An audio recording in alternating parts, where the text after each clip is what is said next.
Imagine this. You've given 20 years of your life to a company. You've built its foundation, trained its people, and kept it running like a well-oiled machine. Then, one day, a brash newcomer half your age walks in, smirks, and says, "We don't need relics like you slowing us down."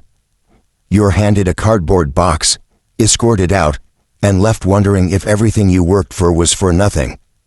This is the story of Samuel Reed, a man who turned betrayal into a blueprint for triumph. By the end of this video, you'll see how one decision, one clause in a contract, and one unshakable belief in his own worth changed everything.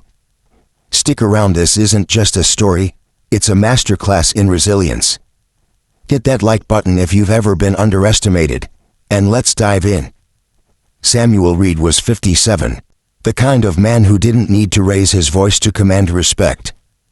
For 2 decades, he'd been the backbone of Meridian Dynamics, a mid-sized manufacturing firm in Columbus, Ohio, that supplied precision components to aerospace and automotive giants. As operations director, Samuel didn't chase accolades. He was the guy who knew every machine's quirks, every worker's strengths, and every client's expectations. His office was a modest corner of the factory floor, walls lined with faded schematics and a single photo of his late wife, Clara, who'd passed from leukemia 6 years earlier. Meridian wasn't just a job, it was Samuel's second home. He joined at 37, fresh off a layoff from a struggling steel mill, with nothing but a technical diploma and a knack for problem solving. The company's founder, Henry Caldwell, saw potential in Samuel's quiet grit. "Degrees don't build rockets," Henry had said during Samuel's interview. "People with sense do." Within 3 years, Samuel was running operations, turning Meridian into a $40 million business known for its reliability. But on a humid August morning in 2024, everything changed. Samuel was summoned to the glass-walled executive suite, a space he rarely visited. There, he met Jordan Caldwell, Henry's 29-year-old son, who'd returned from Silicon Valley with a master's in business analytics and a vision to disrupt Meridian. Jordan leaned back in his chair, scrolling through his tablet, barely glancing at Samuel. "Sam, let's cut to the chase," Jordan said, his voice clipped. "Meridian stuck in the 90s. We need agility, innovation, AI-driven workflows. You're not part of that future." He slid a termination letter across the desk. "We're moving in a new direction. Effective immediately." Samuel's jaw tightened, but he didn't argue. He'd seen this coming. For months, Jordan had been parachuting into meetings, tossing around buzzwords like blockchain integration and lean scalability, dismissing Samuel's suggestions as outdated. Henry, now 72 and battling COPD, had retired 6 months earlier, leaving Jordan in charge. Samuel had hoped Henry's promised "You're the heart of this place," Sam would hold weight. Apparently, it didn't. "I understand," Samuel said, his voice steady. He took the letter, folded it, and walked out. The factory floor went silent as he packed his desk. Workers he'd mentored, some now in their 30s with kids of their own, avoided his gaze. Only Maria, the quality control lead, whispered, "This is wrong, Sam. We'll miss you." In his pickup truck, Samuel sat for a moment, staring at the factory's red brick facade. He wasn't angry, not yet. He was calm, eerily so, because Jordan had overlooked one critical detail: Samuel's employment contract. Henry had insisted on a clause to protect Samuel from headhunters years ago. If terminated without cause, Samuel was entitled to 30-month salary, a sum that, at his current pay, totaled $450,000. Jordan hadn't even checked. Samuel drove home to his modest ranch-style house, where he'd raised his 2 kids, now grown and thriving, one a software developer in Seattle, the other a nurse in Raleigh.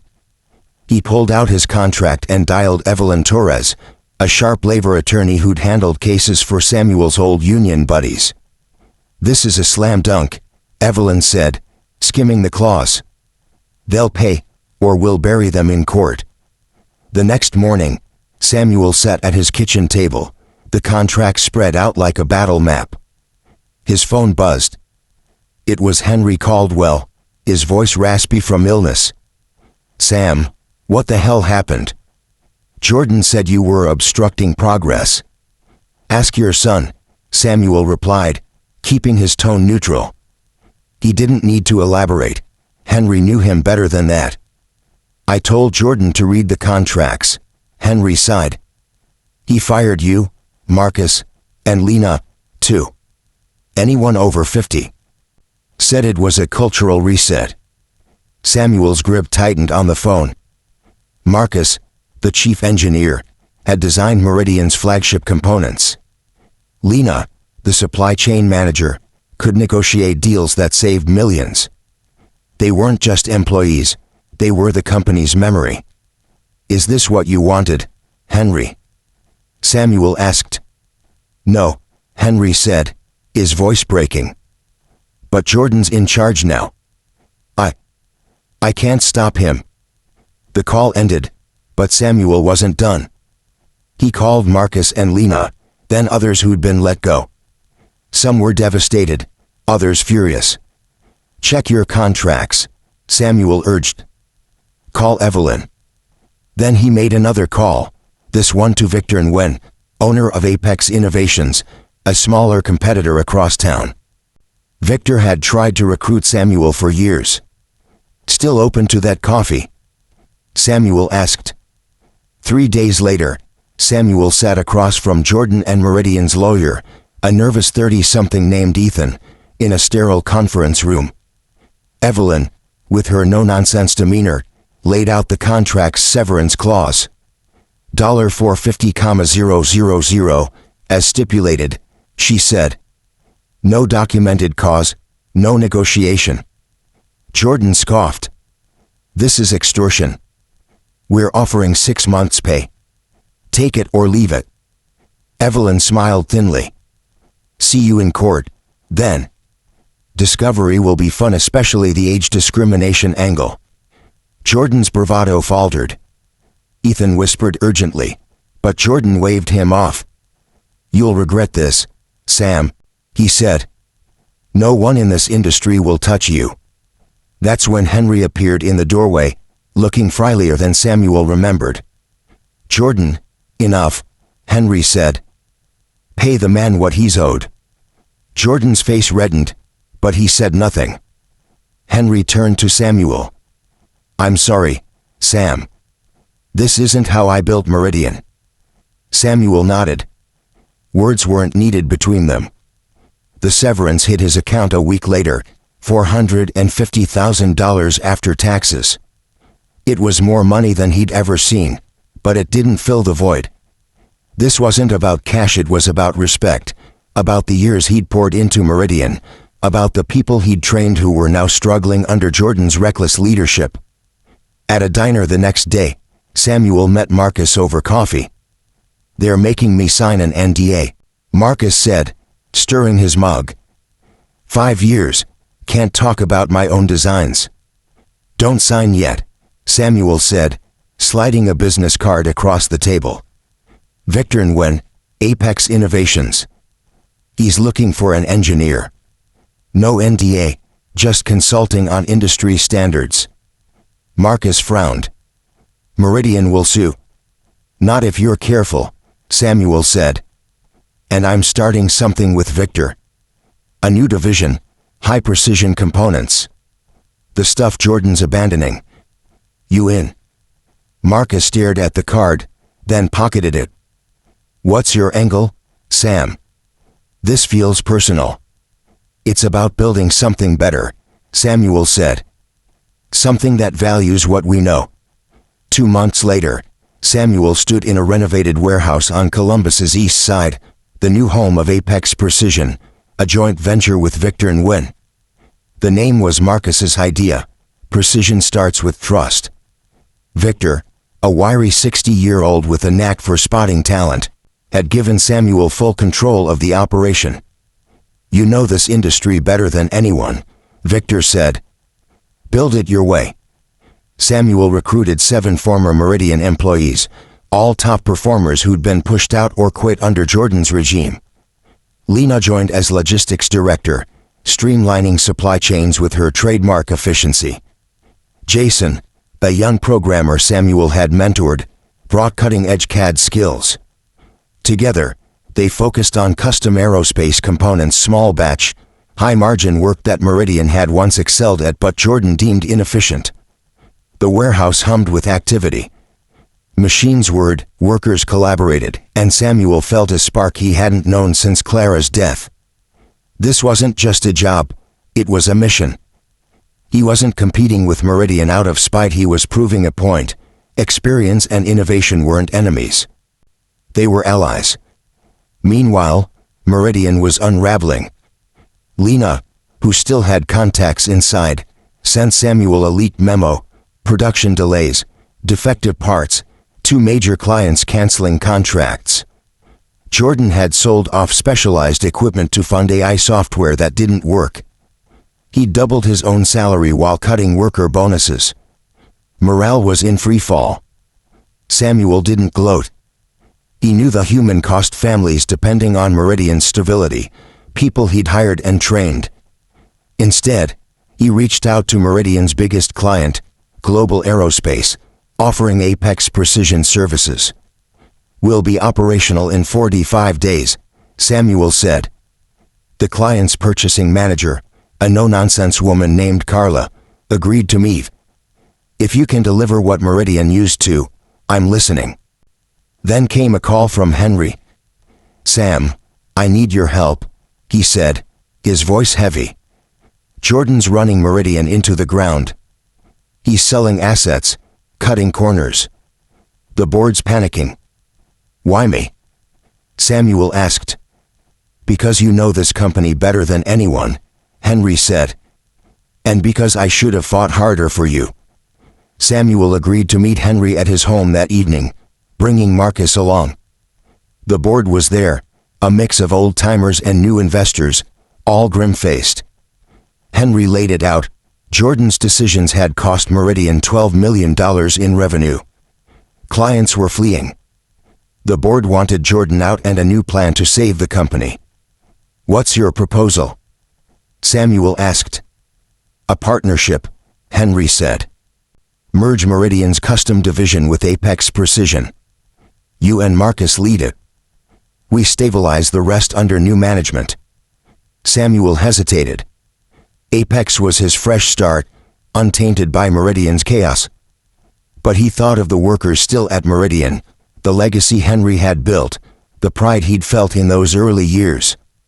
"I'll consider it," he said. "But it's got to be on our terms."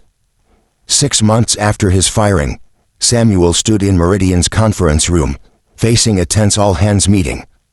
Jordan was at the podium, mid-presentation, blaming external market pressures for the company's 40% revenue drop. When he spotted Samuel, his voice faltered. "What's he doing here?" The board chairman, a silver-haired investor named Richard, stood. "Jordan, the board has voted to restructure leadership." Jordan's face drained of color. Richard nodded to Samuel. "Care to explain?" Samuel stepped forward, holding a folder.